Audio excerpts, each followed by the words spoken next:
Here's a slide that captures the investments and exits since 2005.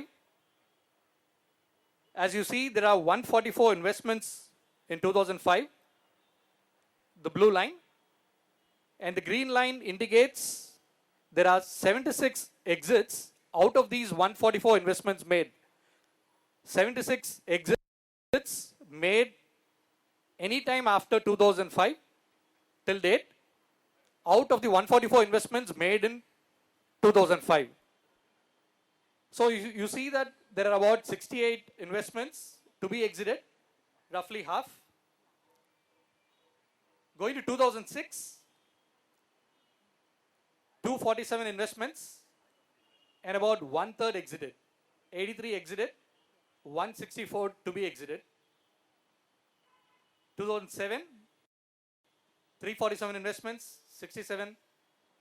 The numbers are lower beyond that.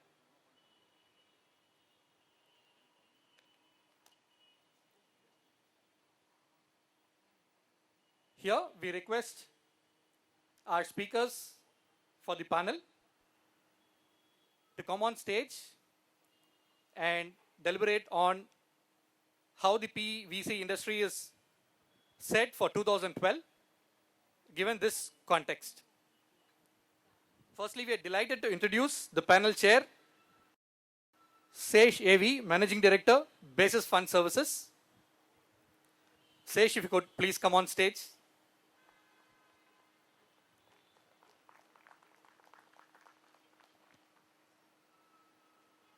Avnish Bajaj, Matrix Partners, Managing Director.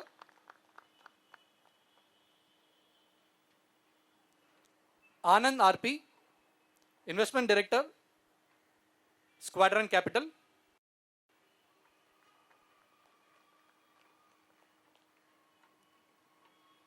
Paresh Thakkar, Head Global Asset Management, Religare. And Mr. Vishal Tulsian, Motilal Oswal, Private Equity.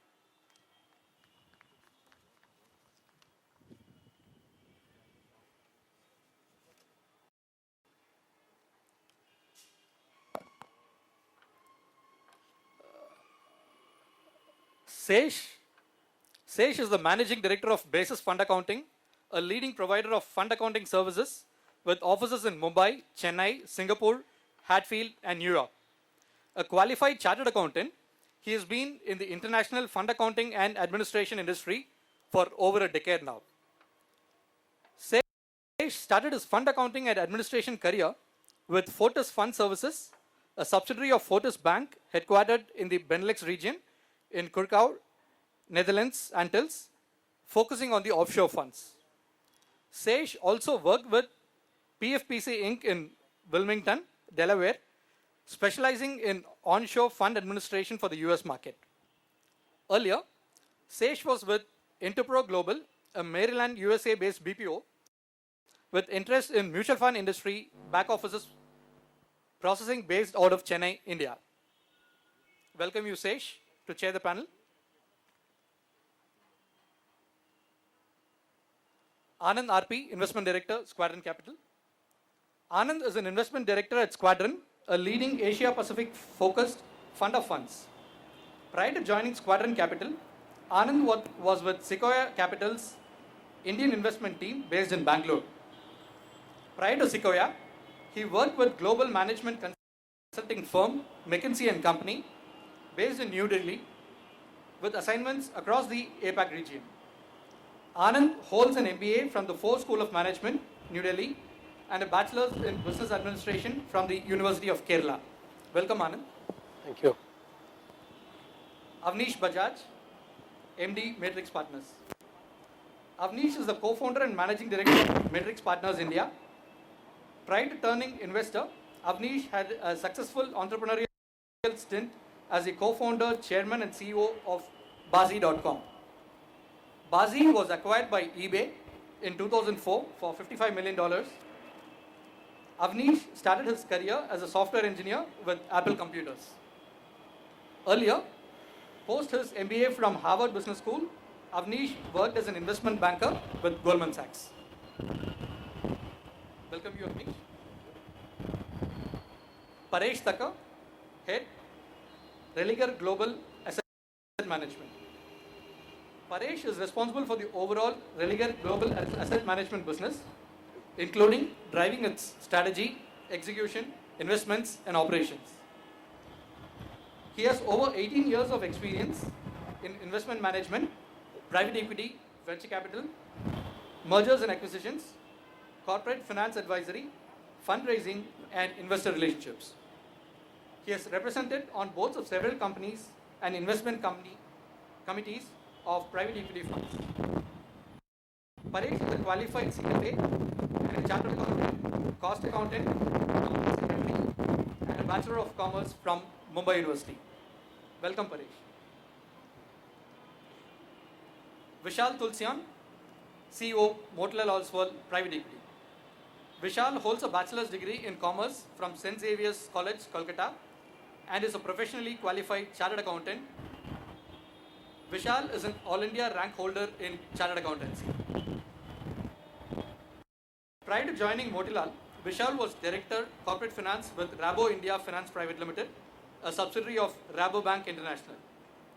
He has over 10 years of experience in corporate finance and has held various senior positions. Previously, he worked with SBI Capital Markets Limited and ANZ Greenlace Bank, Kolkata. Welcome, Tushar.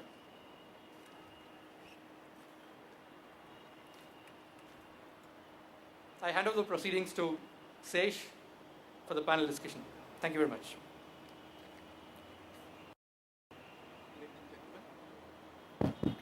Good evening, gentlemen.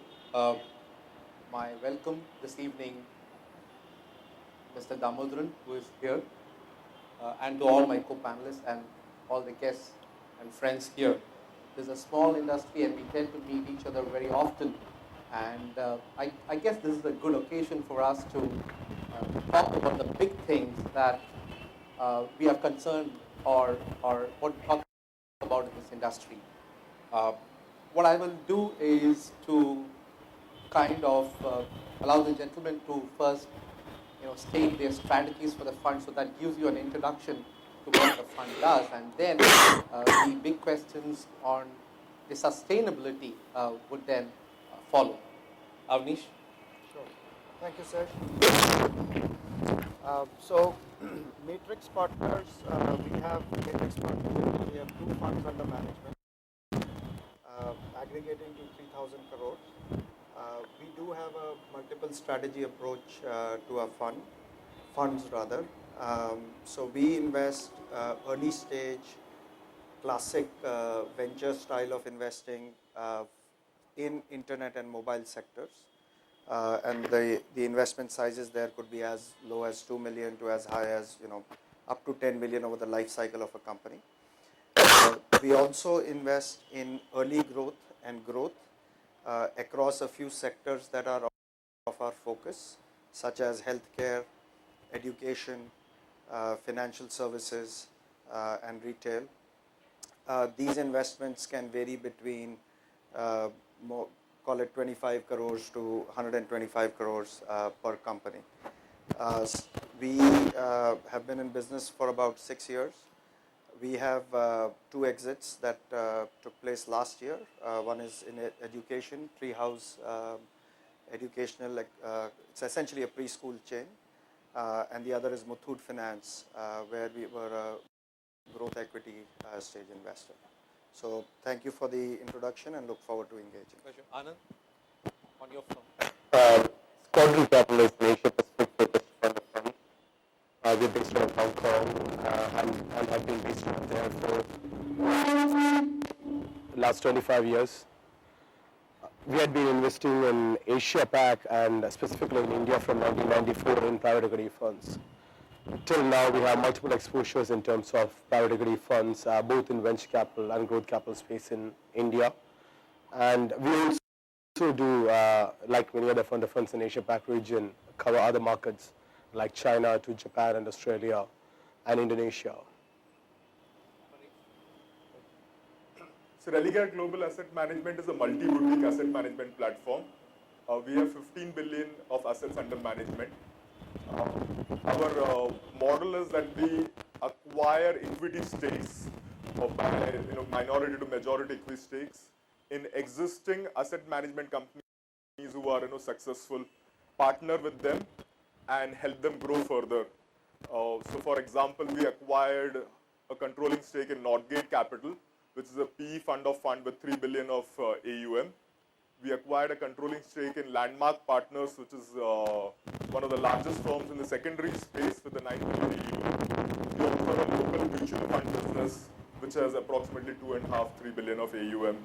And so over the next 3 years, we hope to have presence in different segments of asset management, like hedge fund of funds, mezz funds, real estate funds, and eventually take this platform, Religare Global Asset Management IPO.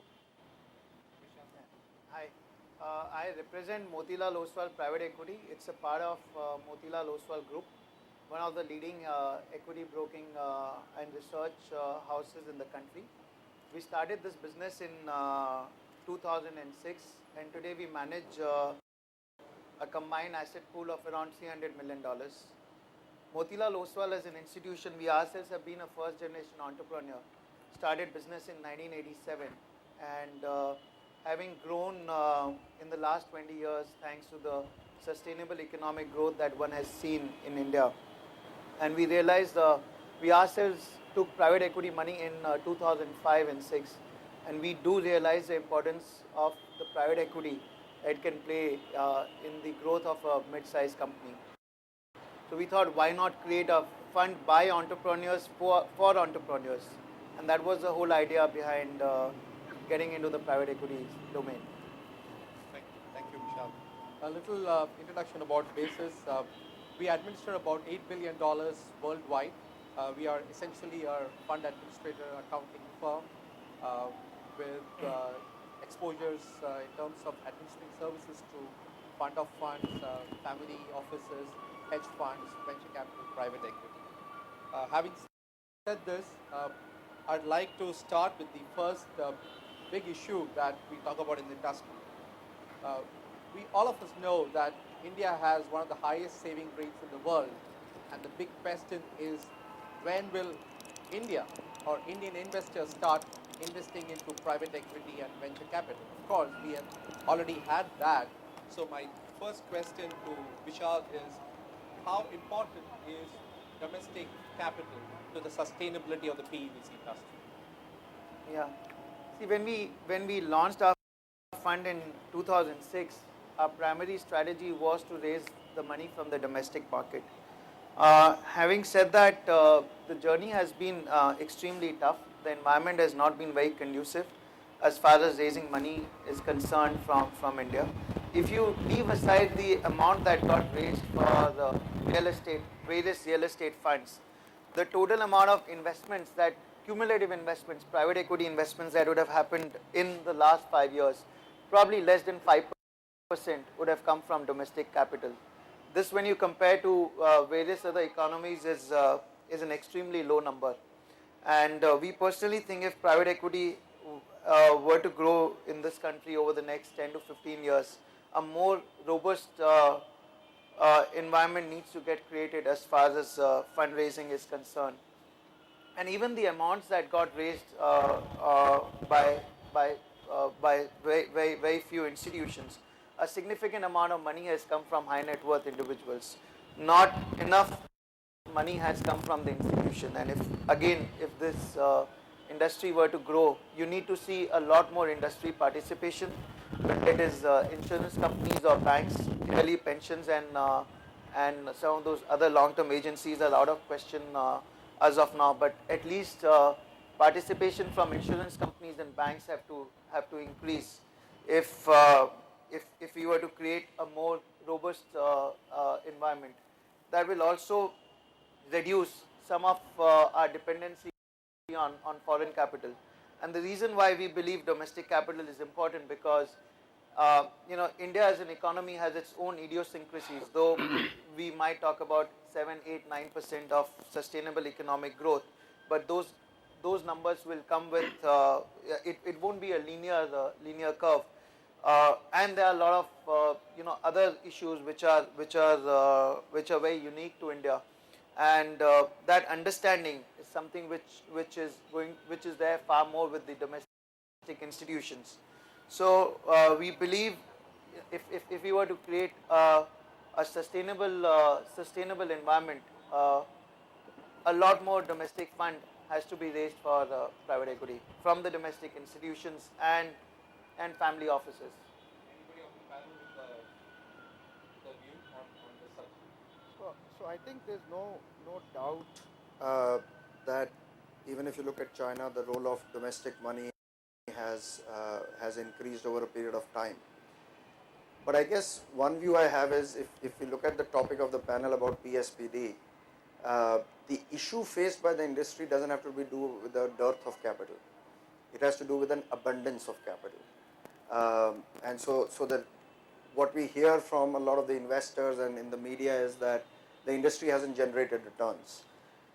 So specifically to that point, I'm not sure, I mean, you're going to generate a return irrespective of the source of capital if you're doing a good job. Right. So I'm not sure how domestic capital per se addresses that in terms of the issue being faced today. Long-term sustainability, absolutely.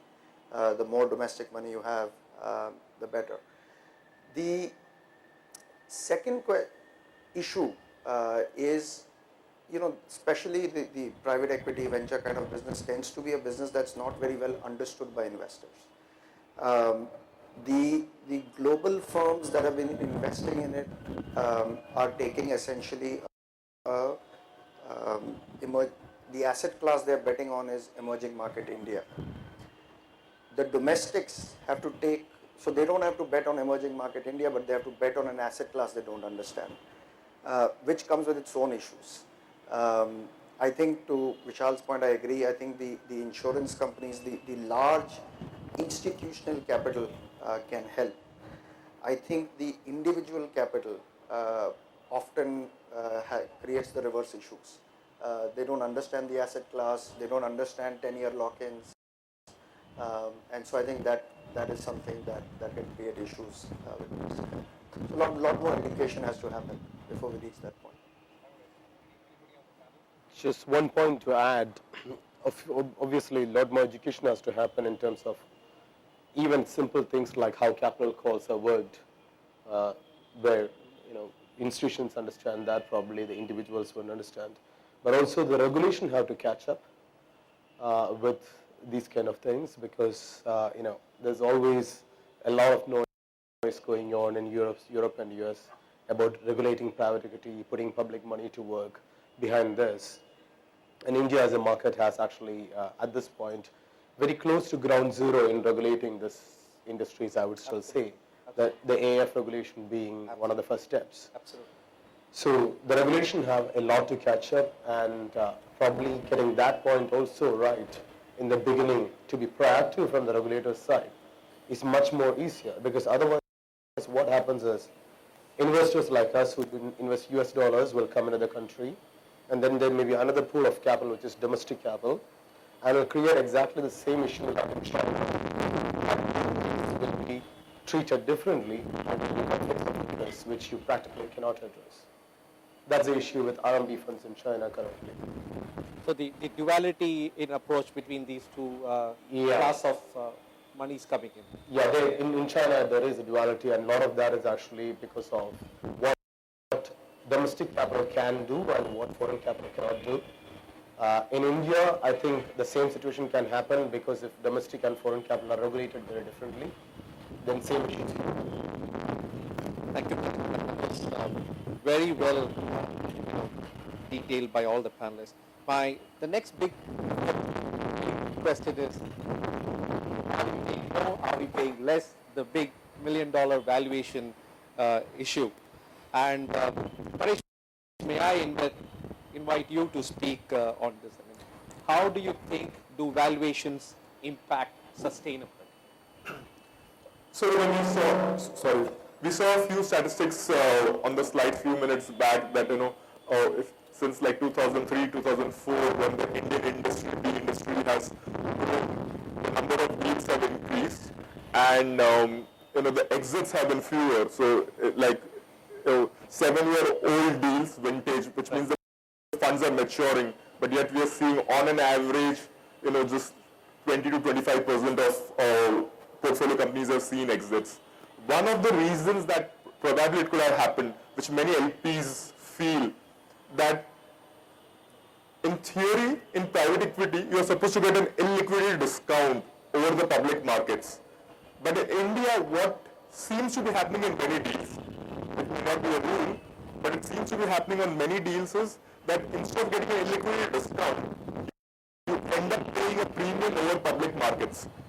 You can justify that in one deal, you can justify that in one situation. You may say the company has, above average growth over the industry, but it cannot happen over a few hundred portfolio companies. And that eventually is reflecting in the returns for the Indian PE industry. So today, as most of us travel and meet LPs, and we in some sense are also LPs through our non-big piece, the question arises when we compare India with others, that why should I get into the Indian PE industry when I'm not getting a superior return for the liquidity and the additional risk, lack of transparency relatively because we're investing in private companies versus public markets or any other market. And that, and of course, that will lead eventually to consolidation because this. Part of this reason I believe it could be happening is that in India in general, PE firms tend to look for put options either on the portfolio companies or on the promoters. Promoters in India are optimists, are very happy as they see growth, so they're happy to give a put option. Of course, then the question arises whether they're enforceable or not enforceable, so on and so forth. Right. But what has happened is that in consideration of receiving a put option, PE firms in general many times are happy to pay a little premium over public markets thinking that I have a downside protection. And which I think will eventually change and PE firms will start taking pure equity bets.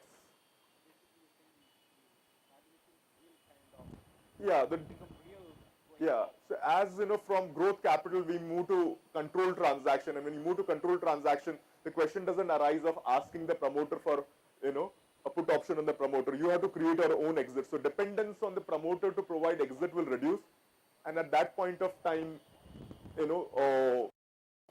the trade which is happening, in a manner a trade is happening. I'll pay you a premium, create a higher benchmark, but you will protect my downside. So I think that will change over a period of time. I won't really comment on in terms of how other private equity firms are doing it, but from our point of view, clearly put option as You audible? right. Yeah, it's working. Hello. Yeah. From our point of view, really put option has never been one of the main considerations for paying a high valuation. Having said that, based on what Paresh just now mentioned, I think as far as valuation is concerned, you need to look at it both in terms of absolute and relative terms. One way of looking at it is the private equity valuations are very steep. The other way of looking at it is particularly in the last 4 years, the whole mid-market public listed market has been going through some very turbulent times for whatever be the reasons. Give me one good mid-size listed company today which is going to raise money at the current market price. If you talk to anyone in terms of doing a preferential issuance, everyone will talk about a significant premium to the current listed price. And companies which want to raise money at the current market price, probably as a private equity fund, you might not like to invest in those companies. Secondly, so I think we would not like to look at it in terms of paying a premium over to the public market comparables, but in absolute terms, whether the valuation is making sense to us. Secondly, when you are investing in a public market, you are only relying on Mr. Market to provide you with the returns. Whereas when you are investing as a private equity investor, you are creating multiple options in terms of exit. Most importantly, being a strategic exit route. We personally feel that next 5 to 7 years, a very strong and a vibrant environment is going to get created as far as strategic exits are concerned, which would also include selling it to large buyout funds globally, which are already there or are going to come here in the next 3, 4, 5 years. Yeah, absolutely. Motilal Oswal being a company which is playing a lot of active role in the secondary market space. This is a classical debate that we as a team have with Ramdev, who's a secondary market veteran, and so we believe that the issue is with the extremely low valuation of secondary market than that of private market, and put option again, if you can, if things were to go wrong, most of the agreements would contain an IRR of 24-30%. Even a private equity fund knows, if things were to go wrong, that's not the number that they will ever get. So, I remember the conversation with one of our LPs, and the fact is that a lot of this capital which come into Indian private equity ultimately come from a pension fund or an endowment which sits in the Western world. Right. His point was, so if that is the case, if a mid-market Indian company or even a large cap Indian company is available at a cheaper valuation in public market, why don't I do a public market strategy rather than doing a private equity strategy? And that, point completely taken, Vishal, but that's actually been the biggest worry for people, that why am I paying a premium when I can allocate the same capital to a hedge fund guy and he'll put it into the public market. Anand, anyone who wants to pick up, say for example, you like a particular opportunity and you want to pick up at least 10 to 12% equity stake in that particular company, you go and try and pick it up from the public market, you will take the prices to 2x or 3x of what the prevailing market price is going to be. So, buying 1 or 2% here and there, but that's not what you're supposed to do as a fund. Yeah. So what you're saying is, sustainably, if you want to own larger chunks in mid-market companies, you still have to play private equity. Absolutely. But probably pay a premium to public market. I don't see it as paying a premium or paying a discount to the listed market comparables. In absolute terms, if you think the valuation works right for you, you are investing in the right business, backed by the right entrepreneur, I think you should go ahead and do it. That leads me to the next question, and that is on multiple strategies. I mean, we all know diversification makes sense, and although the private equity has been very focused, Avnish, what do you think? Where do you think will multiple strategies help in sustainability? Because we talk about it, but very few of us really do it.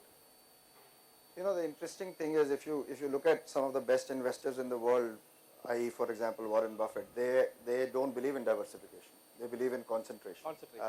They believe that you take a few bets, you understand them really well, and then you go very deep. So we don't do multiple strategies for just portfolio diversification reasons. We are actually fairly concentrated at the portfolio level in terms of the number of companies. Not that we arrived at it this way, but here's kind of the after the fact thought process on why we follow this approach. Look, the slide said there's a capital overhang. Now you say that there's a capital overhang, and then you put everybody in a certain box, and they can only operate within that box. That capital overhang goes up even more. They start doing crazier things. So I'll give you an example. In India, or valuations in general, is always a combination of fundamentals and sentiment, right? And we know that in emerging markets, sentiment is at 2-3x beta than in any developed market. So you have various sectors going through bubbles and busts. Let's say you're an internet-only venture capitalist. My first question is, how many $1 billion exits have happened in venture capital? Now, we don't want to drive forward looking in the rear view mirror, but let's say maybe 5 will come in the next 4-5 years, right?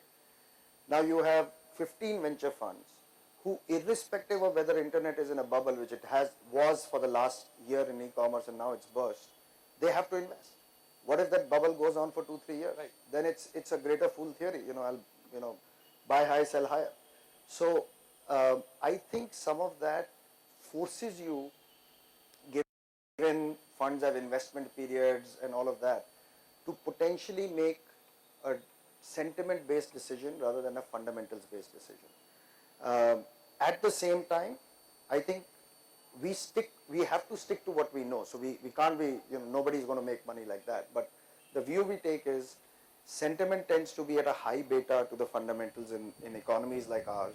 Retail was hot in 2007, retail is going bust now. Airlines were hot, airlines are going bust. Infrastructure companies were hot, they are going bust. Internet was bust, internet is hot.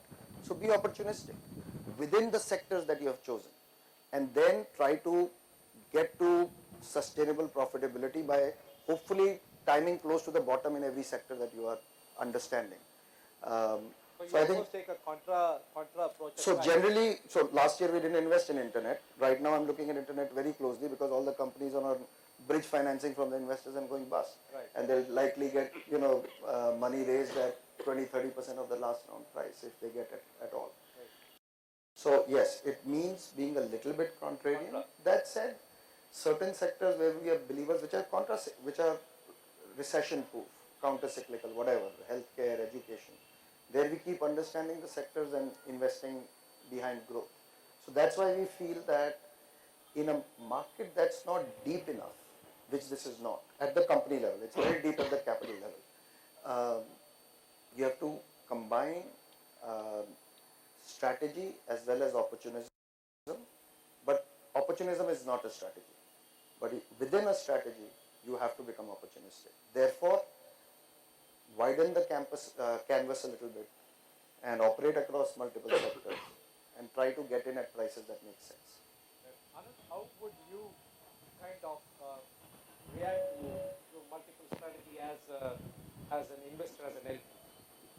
So there are two elements to multiple strategies. The way Avnish and his firm looks at it, actually that's a good way of looking at it. It's more, there are different industries or parts of what you do, what you understand as a core, as a firm, which come in and out of favor, and then you take your own view at different points of the cycle and go in or go out of that cycles into those industries or segments. But there's also another element of multiple strategies. It's like trying to get into too many things. Like trying to get into things as varied as one arm of your company with the same individuals involved doing venture capital, whereas another fund of your same GP with probably part of the same individuals involved doing growth capital. Right. Or probably even debt capital and growth capital Right. to that extent. Right. Right. These kind of situations I actually worry because there are two reasons. One is the mindset which is needed for probably a VC investment versus growth is different, or a debt investment versus growth is different. The kind of conflicts which can arise with some of these situations also are literally insurmountable. So it's, in private equity sense, for an LP, it's much easier if a GP stick to their knitting and focus on one thing. Fair enough. Anand, I'll take the next question with you, and that's a very important one. Alignment of the GP and LP mindset, thoughts, their action, and execution. How do you think? How important do you think it is for the purpose of sustainability? Okay, I would just like to I know it's very important Yeah. for you as an LP. Yeah, it's quite important, and we had always told even our GPs that it is extremely important to align with the LP's capital. The way almost everybody out there in this function here today have invested in companies, they're private equity investors, a lot of them. When you go to a company and look at it, whichever stage it is, you will need to see that the guy who is most important, probably the promoter, have enough skin in the game. And that is exactly what we also would like to see. For the managers. For the managers. So the managers should have enough skin in the game in terms of putting real capital to work along with GP. It should be enough that it should really hurt if you lose it. Because if that money is lost of a public pension or an endowment, it actually hurts somebody else sitting somewhere else. So that is one. Sensitive issue. It's a sensitive issue, and it's a sensitive issue everywhere. And as fiduciaries who manage capital of governments and people like that, we are answerable to them also if their capital is lost. So the best way is like, you put $1, we put $10 to work, but at least you put $1 there. Right. So the, and I had to make sure that losing that $1 really hurt the GP, Right. so that he treats it very carefully. Oh, This- that's the hard part of the hard dollar part, but even the soft, I think. The soft part of it is actually even everything from, the simple concept of bootstrapping when you start an enterprise. Most of funds when you start up, they are not really different from probably a company which is starting up. Absolutely. And then why should the fund manager be taking home for their first fund $1 million salary? I'm not saying that every fund manager in India is taking $1 million salary, but some are actually even their first funds taking $1 million salary. And then we have to stand up and really ask, like, why is that way? When if you are funding an entrepreneur, you ask the guy, you 25 lakh rupee check home and you bootstrap. But me as a fund manager, I'm taking $1 million salary and I'm not bootstrapped. So I don't understand the argument there. Paresh, your view. I'll just add a few things. Just in terms of LP-GP alignment, apart from the key man putting his skin in the game or kind of contributing capital on the table, I think LPs also like to see the spread of carry kind of being spread to the entire team and seeing alignment with the entire team. We, at Religare Global Asset Management are especially very conscious about that as we kind of acquire firms, because what we call is like we want alignment with the founders, the top guys, and we want alignment with the next generation, which is the second level of management team. Gen Next. Yeah, and another thing that we would like to see in terms of LPGP alignment is that GPs committing to reinvesting their substantial parts of their carry from their previous funds into the next fund, which again shows conviction and commitment to the fund and things that they are doing. Absolutely. Gentlemen, with your permission, can I ask the audiences to ask their questions to you? I would invite the gentlemen and the ladies in the audience to raise any questions if they have to the panelists. I think we'll pass on the mics to anybody who's interested.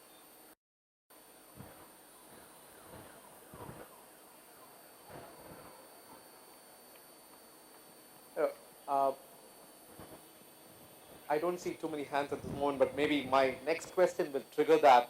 I'm going back to the question on valuations. I understand that we have, on the panel, we have spoken about it, but maybe not so much. But can we kind of detail or go ahead a little bit in granularity on the valuation aspect that he spoke about as far as sustainability is concerned? Paresh or anybody, would you like to take Sure, on? I'll pick up the thread from where Paresh. Anand mentioned that often LPs rightly are asking the question that this is available at XYZ price and why is the GP paying a premium, why should they invest directly in the public market? And so I think one logic that Vishal made, which is correct, is if you want exposure, but that is basis the lack of depth of the capital markets or the market capitalization and so on and so forth. So you can't get a block, therefore you must pay up. I think what we need to do better as GPs on that front is we need to find in every emerging and growing economy there are new sectors that come up. We need to find them before they are in the public markets. And we tell our LPs, because our LPs ask the same question, and we say our job, if we are making the job that we have to do for you, is to find you the set of companies that your public manager can never get into, because those companies are going to create new sectors 3 to 5 years from now. So for example, when we invested in Treehouse, there was one education company. Today there are 4. We have 3 other education companies in our portfolio. This is a sector that's getting created. At some point, there's going to be a mutual fund, including Motilal's maybe, which will start a education sector focused fund. Right, right. Then now this has become hot. Then valuations will go. Then we hopefully will sell. That's almost a But- blue ocean strategy approach. Yeah, so I think that is one way of tackling this issue of saying, are you doing right by your investors? Are you getting in at good entry prices and stuff like that? Second, I think again responding to what Vishal said in terms of justification for valuations, and I don't think he's also justifying on a relative basis, yes. But I think what we find again, going back to my sentiment point of how people react more to sentiment is, yes, at a point in time, something may be out of favor and therefore in the public markets may be trading at 5 to 6 times. What we like to do to take that out of the picture is to look at through cycle multiples. Go back 10 years and see in various cycles, in booms and busts, what have they traded at, therefore what is the median. And then if you're paying a premium to that, I think that's a serious question. That's a serious question because you are really now overpricing something. What we have observed is people pay a premium to the last peak, or as in if something today is at 6 or 7 PE, but at peak it could have traded at 18, 20 PE, they'll say, well, when this comes back, it goes to 18 to 20. Right. But that's really not how it works. If it never gets back to that level. The other problem there is in India, because of promoter ownership being so high in a particular company, it's more than 50, 60, and clearly SEBI is playing a significant role in terms of trying to bring that thing down. But Right. with the promoter ownership so high, so if you're talking about a company which is, let's say, $100 million with a 60% promoter ownership, what is left in the market is just $40 million up for grabs. So actually there is not float, actually there is not enough for someone to, so more than private equity, I think the whole mid-market public space right now itself is not having enough depth in terms of, for anyone to compare, you'd be comparing apples with oranges, I would say. Anybody in the audience would like to ask the panel any question on the topic? I have a question, and that is when we talk about domestic capital and its significance, there's a tax anomaly between domestic capital and the foreign money comes in. Would reducing that tax anomaly actually improve the sentiment? Yeah, finally at the end of the day, I don't think it has got to do with the tax anomaly at all. See, even if so effectively what you're trying to say is that the foreign capital is not paying tax, whereas the domestic capital is paying. Right. Yeah, so if you assume that 35 to 40% will be exit by way of public market, rest will be by exit of trade sale or buyback, effective net tax that the domestic capital also would be paying will not be more than 10%. And if you are generating 25 to 30% IRR, it's about whether you are generating that kind of an IRR or not. And if you are, then paying that 10% tax, I'm sure is not going to, I don't think that's a problem. The problem is, as some of these guys mentioned, that a lot more education has to happen about private equity in India. Otherwise, there'll be a genuine problem, according to me, in terms of growth of the whole SME space in India today. If you really think about it, the banking sector is extremely buoyant and very deep as far as India is concerned. So any mid-sized company which wants debt capital, there are a lot of banks which are there to provide them with. But as far as equity is concerned, there are not enough options. A company which wants to raise 50 to 100 crores in terms of equity will have no option but to go to a private equity fund. That's not the size where you can take the company public, Right. or you can borrow from friends and relatives. So private equity actually has become extremely important for the growth of the SME space in India today. Right. And so I think the domestic fundraising environment, particularly backed by institutions, is very important. And that will kind of contribute to the sustainability. Yeah, but yeah. Any other points on this? Just on the domestic thing, I think the participation of the institutions will strengthen the ecosystem a lot because most of these institutions have large balance sheets.